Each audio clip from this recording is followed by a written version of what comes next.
जिले की पूर्व केंद्रीय मंत्री यहाँ पर और दिल्ली से सांसद रही हैं, वो ये कह रही हैं कि देखिए अपने लोगों को प्रोत्साहित करने के लिए हमने एक टारगेट दिया था, लेकिन इस वक्त सरकार बनाती हुई एनडीए दिखाई दे रही है। इंडिया गठबंधन को 217 सीटें, एनडीए को 303 सीटें और ये ब्रेकअप आप देख लीजिए 246 भारतीय जनता पार्टी 272, अभी 303 का आंकड़ा छुआ नहीं है। JDU 15, TDP 14। पंकज हमें बुला रहे हैं। पंकज, कौन आगे कौन पीछे और कहां से इस वक्त?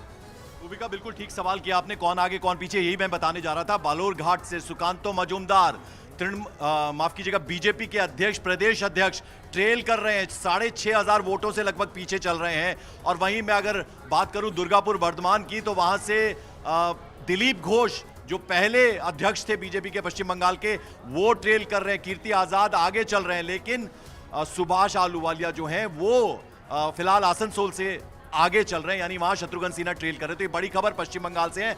बीजेपी के दोनों नेता दिलीप घोष और सुकांतो मजूमदार दोनों ट्रेल कर रहे हैं। ठीक है, चांदनी चौक से इस वक्त जो अभी खबर आ रही है, अब वो लीड घट गई है भाई साहब, ये बहुत बड़ी खबर है।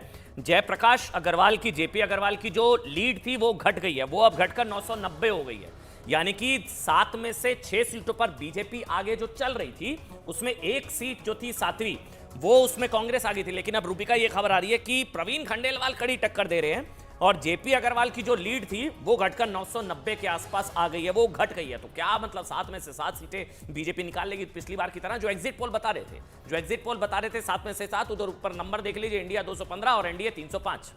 304 हो गया आपके कहते कहते। एनडीए 304, इंडिया 216, 543 सीटों पर आ चुके हैं रुझान। कांटे की टक्कर अगर कहीं नजर आ रही है या जहां खेला हुआ है वो उत्तर प्रदेश है, पश्चिम बंगाल है, वो इलाके हैं जहां पर हरियाणा है, ये वो इलाके पंजाब है जहां पर भारी नुकसान जो है होता हुआ नजर आ रहा है बीजेपी को।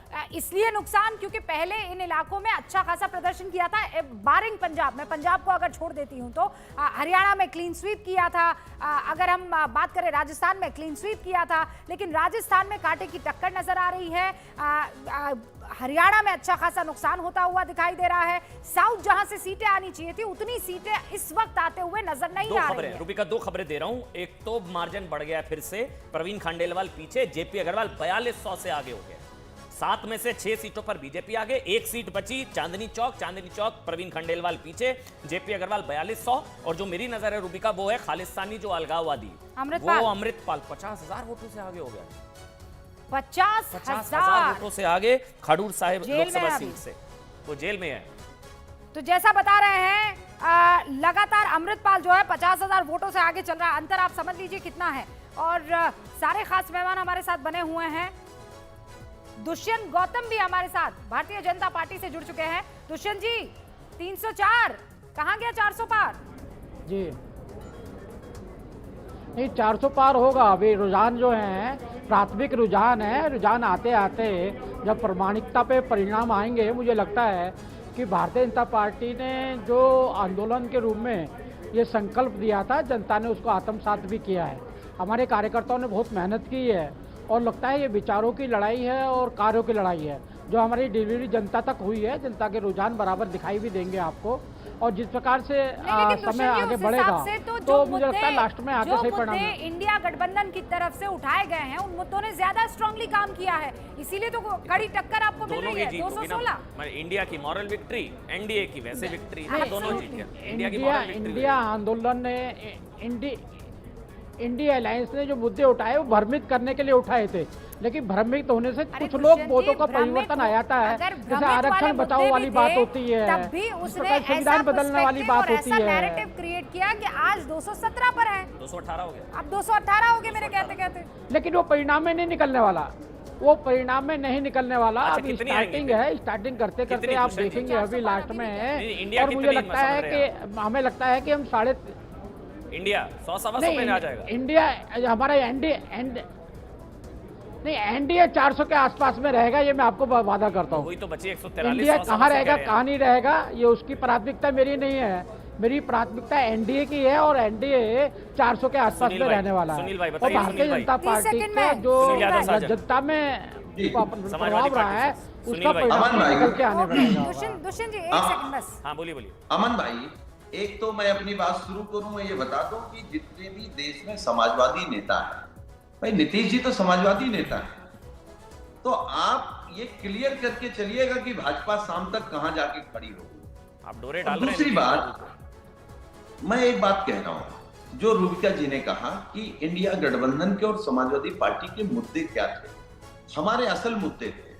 जब असल मुद्दे होते हैं तो पब्लिक आपके साथ खड़ी होती है, और हम बहुत उत्साहित नहीं हैं अभी, क्योंकि अभी तो ईवीएम खुल रही हैं, कोई 10,000 से आगे है, कोई 5,000 से पीछे है, लेकिन हमें भरोसा है जिस तरीके से जमीन पर हमको दिखाई दे रहा था बीजेपी के खिलाफ नाराजगी।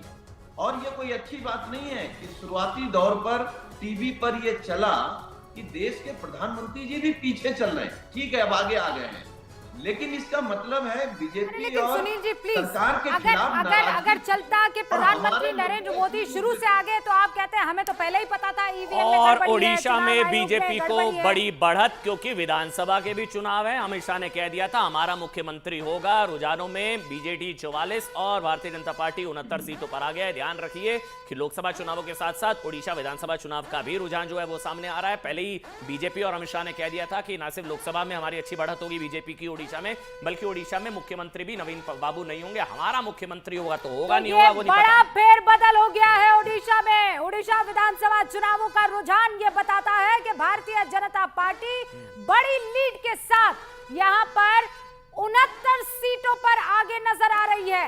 रुझानों में बीजेडी को 44 सीटें मिल रही है और 69 सीटों पर बीजेपी आगे दिखाई दे रही है।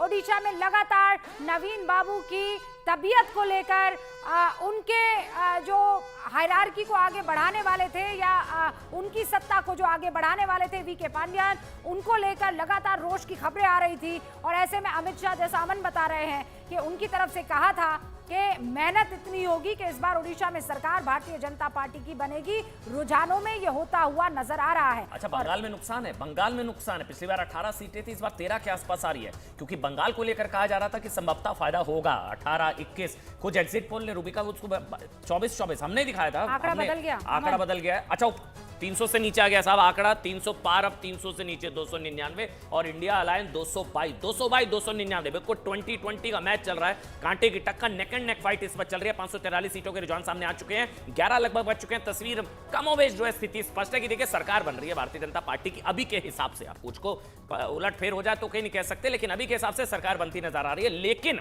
कुल मिलाकर नुकसान हो तीन रहा है। राउंड की जो काउंटिंग है मेरे ख्याल से अमन हो चुकी होगी। 3 राउंड की काउंटिंग के बाद और वो फिर आंकड़ा बदल गया। 299 से अब